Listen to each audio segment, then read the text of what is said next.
Everyone, कैसे हो आप सब। स्वागत है एक बार फिर से आप सभी का आपके अपने YouTube channel knowledge for destination पर। तो गाइस बात करेंगे कच्चे कर्मचारी हरियाणा की आज की फटाफट खबरों को लेकर। तो देखो, फर्स्ट अपडेट आपकी यहाँ पे चरखी दादरी से ले लेते हैं, जिसमें मैकेनिकल यूनियन ने सरकार पर लगाया वादा खिलाफी का आरोप। तो गाइस यहाँ पे Haryana PWD mechanical workers union द्वारा तीसरा त्रिवार्षिक जिला सम्मेलन दादरी में आयोजित किया गया है, जिसमें बड़ी संख्या में यूनियन के सदस्यों द्वारा भाग लिया गया है। और साथ ही गाइस यहाँ पे त्रिवार्षिक सम्मेलन के दौरान सरकार द्वारा लागू की जा रही कर्मचारी विरोधी नीतियों को लेकर भी चर्चा की गई है, जिसमें यहाँ पे गाइस सरकार के खिलाफ मोर्चा खोलने के लिए तैयार रहने को कहा गया है। और वहीं पर जिला सम्मेलन के दौरान पुराने पेंशन बहाल करने, कच्चे कर्मचारियों को पक्का करवाने, हरियाणा कौशल रोजगार निगम की भर्तियों में पारदर्शिता लाने, नई शिक्षा नीति लागू करते हुए सरकारी स्कूलों को बंद करने की साजिश के खिलाफ आंदोलन करने को तैयार रहने का आह्वान यूनियन के पदाधिकारियों ने किया। यूनियन के पदाधिकारियों के द्वारा राजनीतिक पार्टियों पर तंज कसते हुए कहा गया कि सरकार में आने के बाद ये अपने किए गए वादों को भूल जाते हैं और कर्मचारियों को आंदोलन करके अपना हक लेना पड़ता है। सम्मेलन के दौरान बीते वर्षों में किए गए आंदोलनों और उपलब्धियों की जानकारी सदस्यों के साथ साझा की गई है, जिसके बाद पुरानी कार्यकारिणी को भंग करके नई कार्यकारिणी का चुनाव है जो किया गया है। नेक्स्ट अपडेट पर भी चलते हैं। देखो गाइस, नेक्स्ट अपडेट यमुनानगर से की मांगों को लेकर सीएम से मिलेंगे संघ के पदाधिकारी नरेश कुमार। तो गाइस यहाँ पे सर्व कर्मचारी संघ हरियाणा संबंधित अखिल भारतीय राज्य सरकारी कर्मचारी महासंघ के आह्वान पर नगर निगम कार्यालय के सभागार में जिला स्तरीय विस्तारित कार्यकर्ता समारोह का आयोजन है जो किया गया है। और गाइस यहाँ पे पदाधिकारियों ने आगामी रणनीति पर विचार विमर्श किया और समारोह में राज्य महासचिव नरेश कुमार ने बताया कि वर्तमान में प्रदेश में हाल ही में नई सरकार का गठन हुआ है, जिस पर प्रदेश के नियमित और अनियमित कर्मचारियों को अपनी लंबित ज्वलंत मांगों के समाधान को लेकर काफ़ी उम्मीदें हैं। और 10 साल से सर्व कर्मचारी संघ कर्मचारियों के लंबित मांग मुद्दों को लेकर लंबे समय से संघर्ष है जो कर रही है और इनके समाधान से कर्मचारियों और आम जनता को काफ़ी फायदा मिलेगा। तो वहीं पर जो विधानसभा चुनाव के दौरान सभी राजनीतिक पार्टी के उम्मीदवारों को मांगों के ज्ञापन भी दिए गए हैं, जिसमें सभी उम्मीदवारों के द्वारा कर्मचारियों की समस्याओं के समाधान का आश्वासन भी दिया गया था। तो उन्होंने बताया कि जल्द ही संघ कच्चे कर्मचारियों को पक्का करने, पुरानी पेंशन बहाल करने, कच्चे कर्मचारियों का वेतन बढ़ाने, खाली पदों पर पक्की भर्ती करने आदि मांगों के साथ नए मांग पत्र को तैयार करके मुख्यमंत्री से समय लेकर बातचीत करने की कोशिश है जो वो की जाएगी। तो नेक्स्ट अपडेट देखो गाइज, यहाँ पे फतेहाबाद से की मांगों को लेकर शिक्षकों ने किया जंतर मंत्र पर विरोध प्रदर्शन।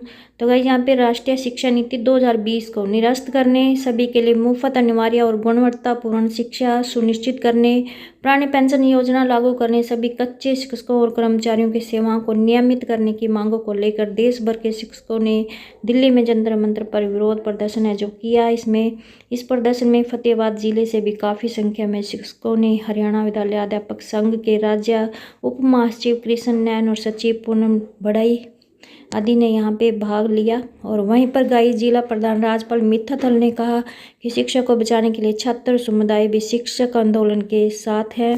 तो नेक्स्ट अपडेट गाइस यहाँ पे किस चंडीगढ़ से 27 साल की सर्विस में पदोन्नति नहीं मिलने पर लिपिकों को मिलेगी अतिरिक्त वेतन वृद्धि।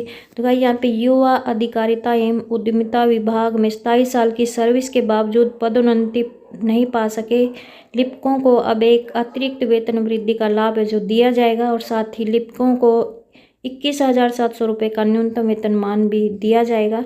तो प्रदेश सरकार ने हरियाणा कौशल विकास और औद्योगिक प्रशिक्षण विभाग क्षेत्रीय कार्यालय समूह में सेवा नियमों में बदलाव है जो किया गया है और बदले हुए नियम विगत 8 फरवरी से लागू है जो माने जाएंगे।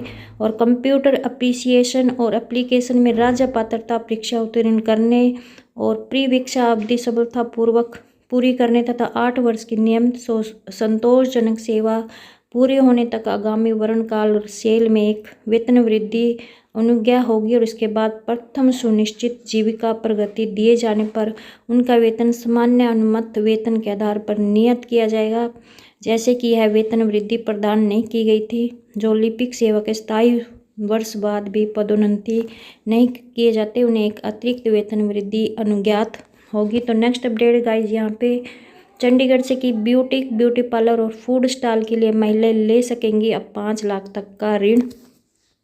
तो हरियाणा में गाइस अब महिलाएं ब्यूटी पार्लर और food stall, auto rickshaw, e rickshaw, taxi, tailoring, photocopy की दुकान और पापड़ बनाने का काम शुरू करने के लिए 5 लाख रुपए तक का जो ऋण है वो ले सकेंगे।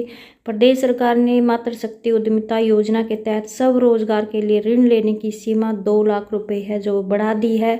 महिला एवं बाल विकास विभाग की आयुक्त एवं सचिव अमनित पी कुमार ने इस संबंध में आदेश जारी कर दिए हैं।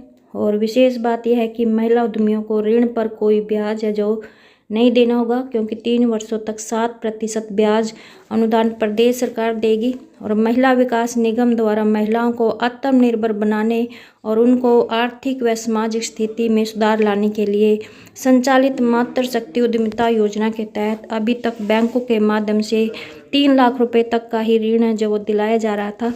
तो हरियाणा के स्थायी निवासी और अधिकतम 5 लाख रुपए तक सालाना आय वाली महिलाएं सब रोजगार के लिए 5 लाख रुपए तक का जो ऋण है वो ले सकेंगी। योजना का लाभ उठाने के लिए आवेदक की आयु 18 से 60 वर्ष के बीच होनी चाहिए और आवेदक पहले से ही ऋण का डिफाल्टर नहीं होना चाहिए। योजना के तहत ऋण पाने के लिए महिला उद्यमी के पास राशन कार्ड, परिवार पहचान पत्र, आधार कार्ड, पासपोर्ट साइज के 2 फोटो, रिहायशी प्रमाण पत्र, प्रोजेक्ट रिपोर्ट और ट्रेनिंग सर्टिफिकेट, अनुभव प्रमाण पत्र होना जरूरी है। तो नेक्स्ट अपडेट देखो गाइस, यहाँ पे चंडीगढ़ से कि नगर निगम में विभिन्न सफाई कर्मचारी यूनियनों के साथ की समीक्षा बैठक। तो चंडीगढ़ के विभिन्न सफाई कर्मचारी यूनियनों की ज्वलंत चिंताओं के समाधान के लिए शनिवार को राष्ट्रीय सफाई कर्मचारी आयोग के अध्यक्ष एम वेंकटेशन की अध्यक्षता में एक उच्च स्तरीय समीक्षा बैठक आयोजित की गई है। और जिसमें गाइज यहाँ पे सफाई कर्मचारियों के सामने आने वाली समस्याओं के समाधान के लिए नगर निगम की प्रतिबद्धता प्रदर्शित हुई। और बैठक के दौरान गाइज यहाँ पे यूनियनों के प्रतिनिधियों के साथ रचनात्मक बातचीत की तथा कार्य स्थितियों, उपकरणों और समग्र कल्याण के बारे में भी उनकी शिकायतों को ध्यानपूर्वक सुना। और बैठक अत्यधिक उत्पादक साबित हुई, जिसमें अधिकांश मुद्दों पर मौके पर ही समाधान है जो कर दिया गया तथा शेष चिंताओं को दूर करने के लिए एक स्पष्ट रोड मैप है जो तैयार किया गया है। और वहीं पर गाइज यहाँ पे बातचीत ने सफाई कर्मचारी समुदाय के बीच विश्वास और आत्मविश्वास बनाने में मदद की है। और बैठक का समाधान नगर निगम और ठेकेदारों की ओर से काम करने की स्थितियों में सुधार, बेहतर उपकरण उपलब्ध कराने व सुनिश्चित करने के लिए कि सभी शिकायतों पर उचित ध्यान दिया जाए कि नई प्रतिबद्धता के साथ हुआ है। और वहीं पर चेयरमैन एम वेंकटेशन ने सफाई कर्मचारियों को सहयोग देने के महत्व को दोहराया, जो शहर की स्वच्छता और सफाई को बनाए रखने में महत्वपूर्ण भूमिका निभाते हैं। और नगर निगम स्थिति पर बारीकी से भी यहाँ पे नज़र रखेगा और सुनिश्चित करेगा कि शेष मुद्दों का शीघ्र समाधान हो। चेयरमैन ने नियमित समीक्षा बैठकों की आवश्यकता पर भी जोर दिया ताकि यह सुनिश्चित हो सके कि सफाई कर्मचारी समुदाय की चिंताओं का समय पर और प्रभावी तरीके से समाधान हो। तो ये एक अच्छी पहल है गाइस। वहीं पर गाइस आज की बड़ी अपडेट कि अब 1 लाख रुपए तक एडवांस ले सकेंगे ईपीएफओ के सदस्य। तो गाइस यहाँ पे कर्मचारी भविष्य निधि संगठन ने अपने सदस्यों को बड़ी राहत दी है और ईपीएफओ की निर्णय लेने वाली शीर्ष संस्था केंद्रीय न्यासी बोर्ड सीबीटी ने ऑटो क्लेम निपटान सुविधा के तहत ली जाने वाली राशि की सीमा बढ़ाकर 1 लाख रुपए है जो कर दिया है। अभी तक ईपीएफओ के सदस्य केवल 50,000 रुपये तक का ही एडवांस जो ले सकते थे। और ईपीएफओ ने अप्रैल 2020 में ऑटो क्लेम निपटान सुविधा शुरू की थी। तो श्रम मंत्रालय ने बताया कि आवास, शादी और शिक्षा के लिए एडवांस लेने वाले सदस्य भी ऑटो क्लेम निपटान सुविधा के तहत इस बढ़ी हुई सीमा का लाभ है जो ले सकते हैं। इसमें ईपीएफओ के लाखों सदस्यों को लाभ होगा। और ईपीएफओ ने बताया कि चालू वित्त वर्ष में अब तक 1.57 लाख करोड़ रुपए के 3.83 करोड़ दावों का निपटान है जो किया जा चुका है। इसके अलावा सीबीटी ने सदस्यों को ज़्यादा ब्याज देने के लिए ईपीएफ योजना 1952 की धारा 60(2)(b) में भी संशोधन को मंजूरी है जो दी है, जिसके तहत अब सदस्यों को ब्याज का भुगतान क्लेम के निपटान की तारीख तक किया जाएगा। अभी तक महीने की 24 तारीख तक किए गए क्लेम के लिए ही पिछले महीने के अंत तक के ब्याज का भुगतान है जो किया जाता रहा है।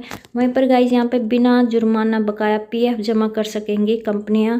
तो कंपनियों को लेकर भी गाइज यहाँ पे ईपीएफओ माफ़ी योजना 2024 को मंजूरी है जो वो दी है, जिसके तहत कंपनियां अपने कर्मचारियों का बकाया प्रोविडेंट फंड बिना किसी जुर्माने के जमा कर सकेंगी। और इस योजना का लाभ लेने के लिए नियोक्ता को केवल साधारण ऑनलाइन घोषणा जो करनी होगी। तो ये थी गाइज आज की छोटी बड़ी अपडेट। आई होप आपको ये अपडेट अच्छी लगी। प्लीज़ चैनल को सब्सक्राइब और वीडियो को लाइक, कमेंट, शेयर करना ना भूलें। धन्यवाद।